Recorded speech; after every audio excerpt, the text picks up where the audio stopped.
ان پر جادو کے وار بھی چلاتا ہے، کچھ پڑھتا ہے۔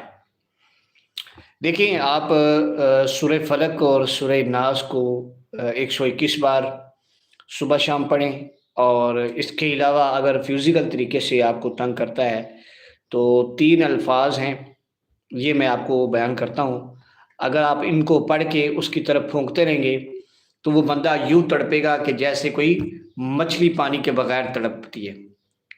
3 الفاظ ہیں، خاکی علم کے ہیں، یہ ہے اکشن مکشن مخشوشن۔ اکشن مکشن مخشوشن، یہ اس کو ڈھائیا بھی کہا جاتا ہے، اور یہ نوری ڈھائیا ہے، اس کا کوئی نقصان نہیں ہے۔ اور جو لوگ آپ کو تنگ کرتے ہیں، پریشان کرتے ہیں، تو انشاءاللہ الکریم وہ آپ سے دور بھاگیں گے، آپ کو تنگ نہیں کریں گے، بلکہ آپ کے نام سے اور آپ سے بھی خوف کھائیں گے۔ تو 3 الفاظ اکشن مکشن مخشوشن، اس کو آپ نے اس کی ایک تسبیح پڑھنی ہے روزانہ۔ جب آپ اسکول جانا ہے تو ایک تسبیح پڑھ